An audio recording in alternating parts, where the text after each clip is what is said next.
Hello everyone, I am Himani Vishwakarma and welcome to the new video of data science. In this video, I will explain you the whole solution of end semester examination question paper. So question first is explain how the unstructured data is transformed into a format suitable for machine learning modes, summarize the importance of legal classification in the context of equivalence, reduce how TF-DF or word embedding can be used to extract feature from complaint text. So in this question we have to explain in this question I will explain how unstructured data is transferred into a format suitable machine learning mode. So let's start it. Transfer unstructured data for machine learning mode. So unstructured data such as text needs to proceed into structured numerical format suitable for machine learning modes. This process typically involves the following steps.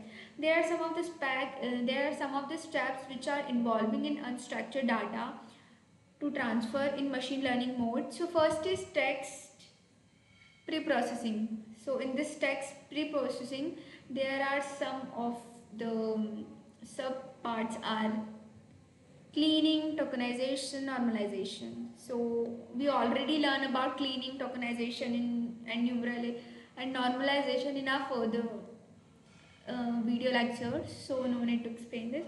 So second is feature extraction bag of words. Represent text as a vector based on word frequencies.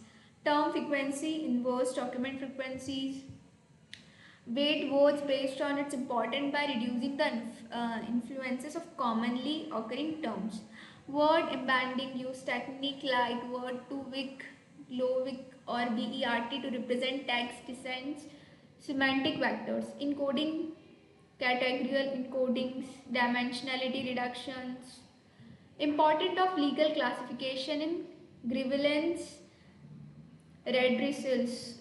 Legal classifications play a critical role in organizing and resolving grievance efficiently. Key benefit includes improved categorizations, faster resolution ensures fairness and transparency, analytical and insights, use TF, IDF and board embedding to extract features from complaint text.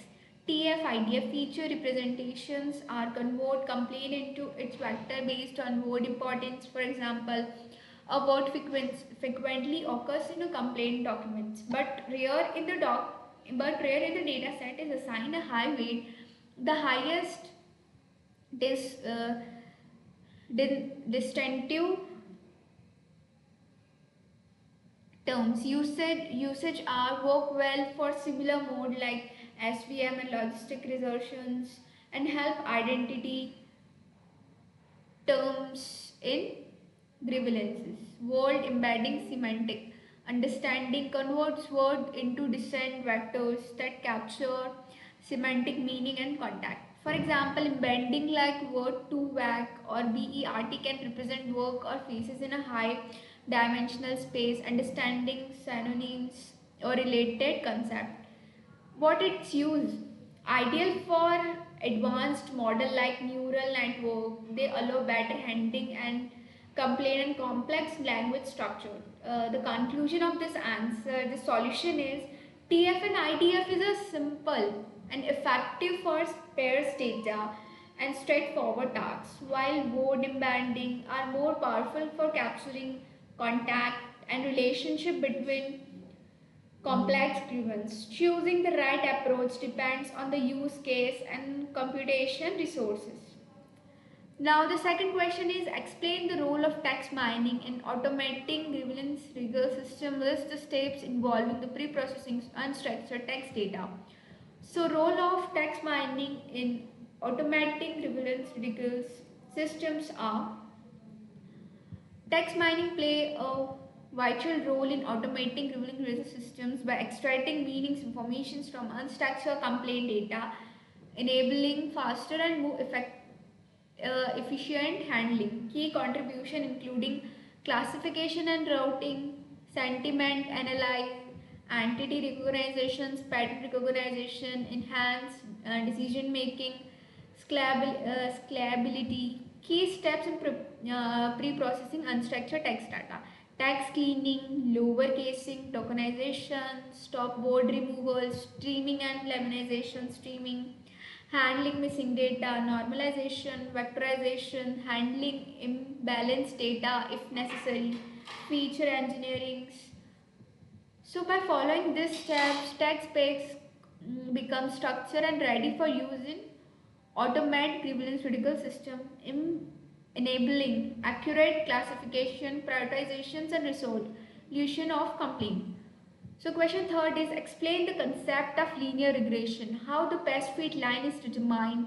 Write algorithm for linear regression for given input data point x and y. So the concept of linear regression is a statistical method used to model the relationship between a dependent variable triple y and one or more independent variable triple x. It assumes that the relationship between the variables is linear, which means it can be represented by a straight line. So in the mathematical rule, this straight line will be represented like y equals to mx plus by, which is equals to mx plus by mx plus b, where triple m slope of the line, rate of change of triple y, which represent to triple x. Uh, Triple b intercept of the line, value of triple y when x equals to 0x, 0x equals to 0. In a data set with multiple triple x value, linear regression find the best fit line that minimize the error between the predicted value and the accurate values. How the best fit line is determined? The best fit line is determined by minimizing the sum of square error, SSE, also known as radical sum of square. The error is calculated at the difference between the actual value and the predicted value. This is achieved using the ordinary least square method, which calculates the optimum MMM slope and triple B intercept by solving the following formulas. Slope, intercept, algorithm for linear regression. This is the algorithm. Here is a step-by-step algorithm for linear regression with given input data point x, y, which is input, initializations, computing sums, calculate slope triple m, calculate intercept triple b, generate predictions, output, example implementation. This is the example implementation. This is a code which we use for XY solution. This algorithm compute the best fit line for a data allowing P. So our next question is write an algorithm to create a clustering from 2 to 25 with output for each line. So this is such a numerical question, we have to solve it. To create two clustering from the data set, first of all, we can use the k-mean clustering algorithm, which k equals to 2k, which is equals to 2k, and which is equals to 2. Here the step-by-step algorithm along with the explanations and the expected output for each step. Algorithm for k-mean clustering. So the input of k-mean clustering is curly bracket 2, 4, 10, 12, 2, 20, 30, 11, 25, and we have to solve by k-mean clustering. So steps are initialize centroid. First of all, we have to initialize the centroid, assign each data point to the nearest cluster centroid, recompute the centroids, repeat step 2, 3 until centroid stabilize, execute the output. So this is the output. We have it's computing.